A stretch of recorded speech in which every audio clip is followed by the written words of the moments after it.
God aften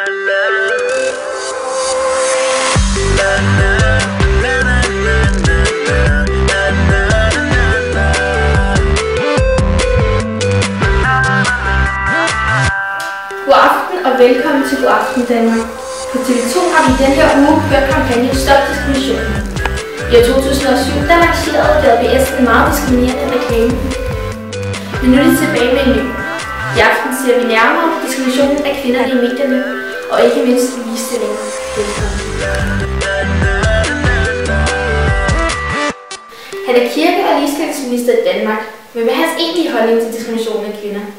Med os i studiet i dag har vi Mette Sorel og dansk forkvinde for Dansk Kvindesamfund, Lisa Holmfjord. Velkommen til jer.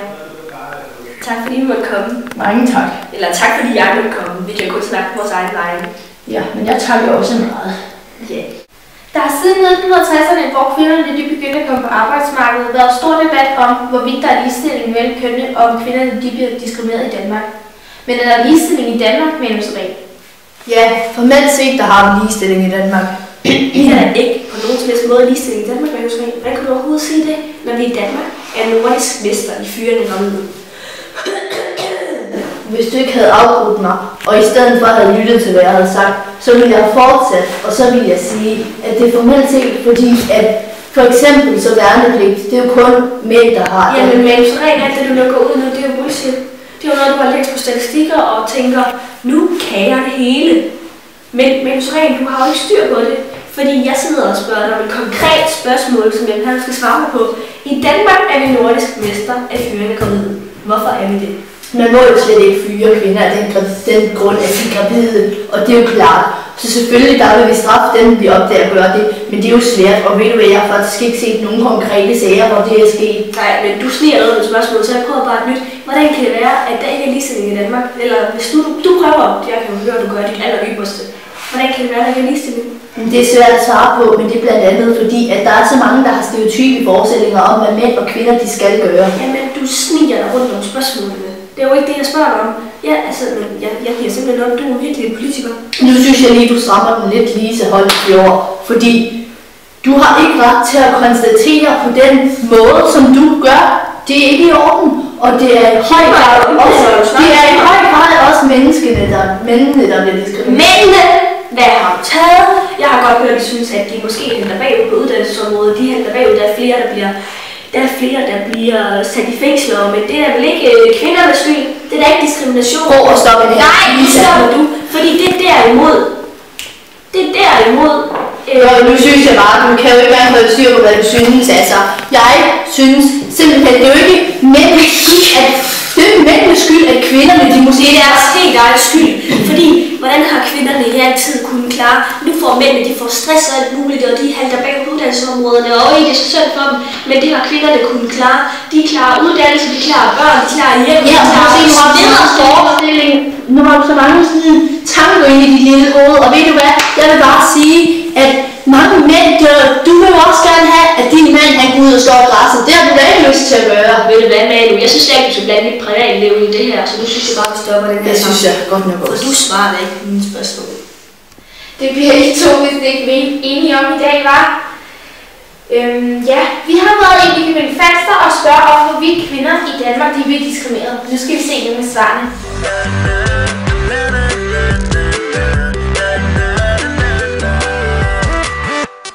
Synes du, at kvinder i Danmark bliver diskrimineret? Nej, det synes jeg bestemt ikke. Synes du på nogen måde, at kvinder i Danmark bliver diskrimineret? Måske på nogle punkter. Ja, synes du, kvinder i Danmark bliver diskrimineret? Ja, det synes jeg. På hvilke områder synes du, de bliver det? På arbejdsmarkedet blandt andet.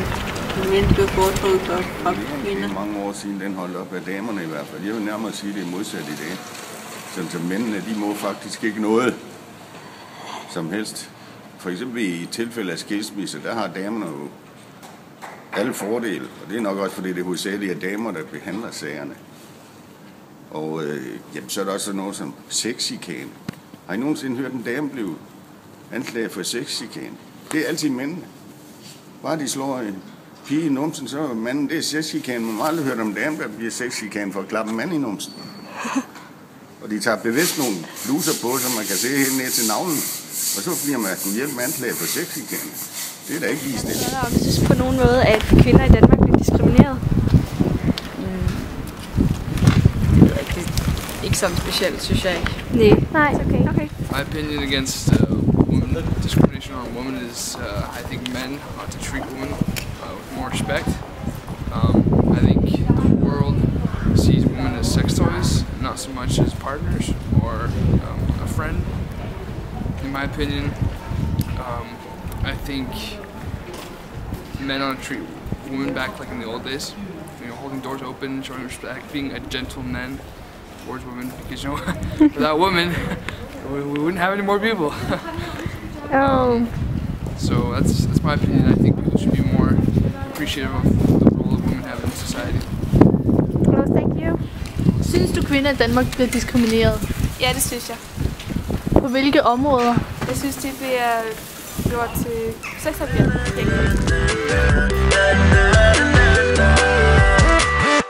Der har været stor debat både i aviser og på Facebook om, hvorvidt reklamer er diskriminerende over for kvinder. Som for eksempel i den reklame, som kører i øjeblikket for Odset. Den skal vi tage et kig på nu.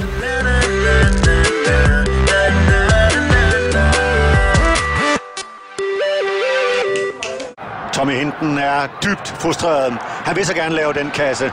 Men flot arbejde der. Og så lykkes det endelig for Hinton. Se, hvor stolt han er. Den kasse kan og vil få afgørende betydning. Sikkert en forløsning. Sidste år lavede han faktisk 20 kasser. Nej, 21 kan jeg se. Men den her, den er flot. Hvem vil du spille på i dag? Tjek alle Odds og spil med på Odset.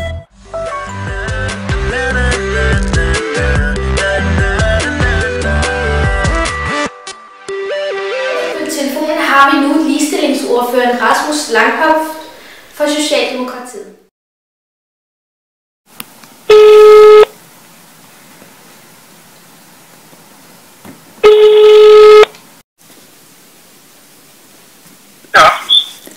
Hej Rasmus, du snakker med Cecilie Fryg her for God Aften Danmark. Hej.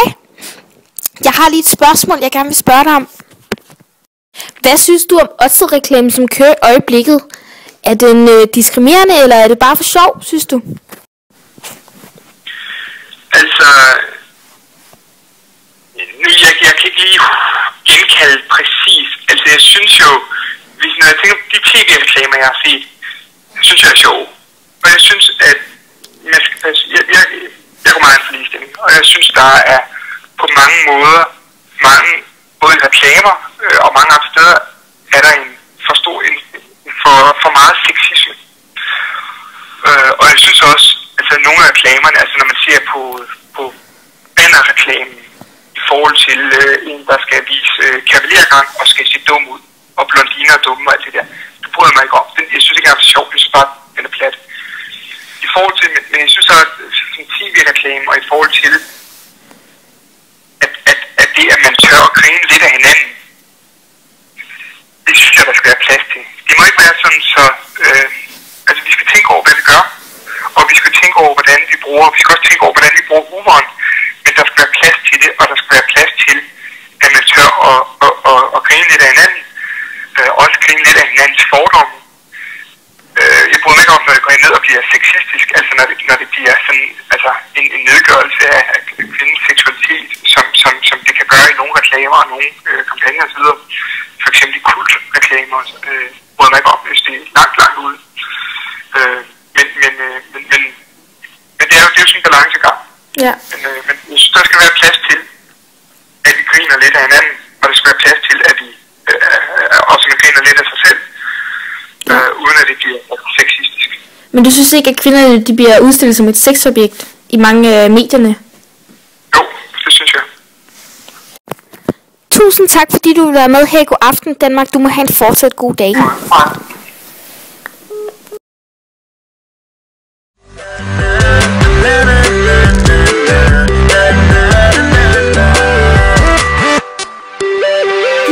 dine kollegaer, I har lagt en debat op på jeres Facebook-side Dansk Kvindesamfund. Ja. Skal vi lige tage et kig på, hvordan debatten den har udviklet sig? Jo, lad os gøre det. Ja, som man kan se på kommentarerne, er det jo også mænd, som synes reklame er sexistisk. Så det er altså ikke kun kvinder, som har den holdning. Jeg synes ikke, at kvinder skal se på den her reklame som nedgørende eller på nogen måde nedværdigende, for det er bare lidt sjovt. Men har altid set på kvinder som amatører inden for sporten, og det er det eneste, der er i det.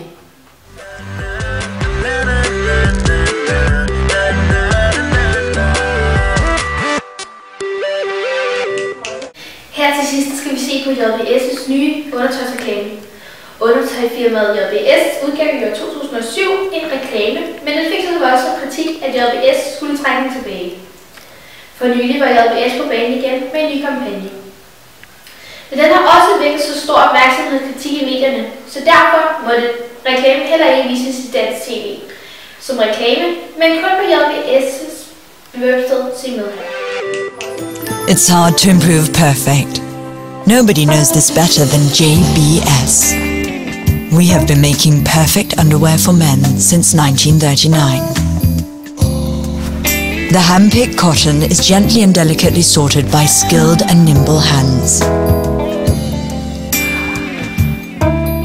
It is then carefully washed and rinsed. It is very hard work and can go on for hours and hours.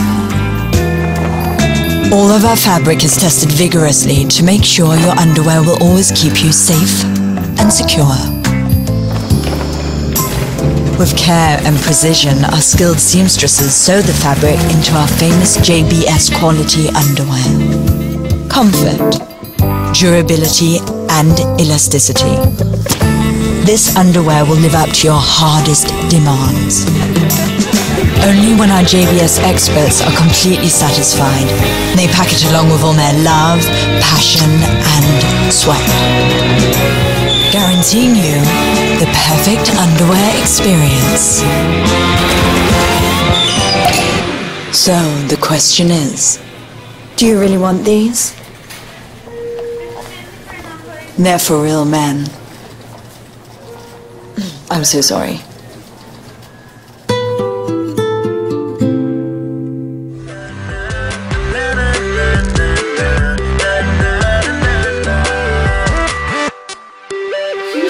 Den her reklame er sjov, nej. Jeg synes bestemt ikke, den her reklame er sjov. På ingen måde. Den kan slet ikke sammenlignes med den så uskyldige reklame for Odset. Ja, for første gang i dag, der må jeg da give dig ret i, at den er meget stødende og diskriminerende. Men altså, jeg synes, de begge to udsender fuldstændig det samme signal, men det gør det jo tydeligvis ikke.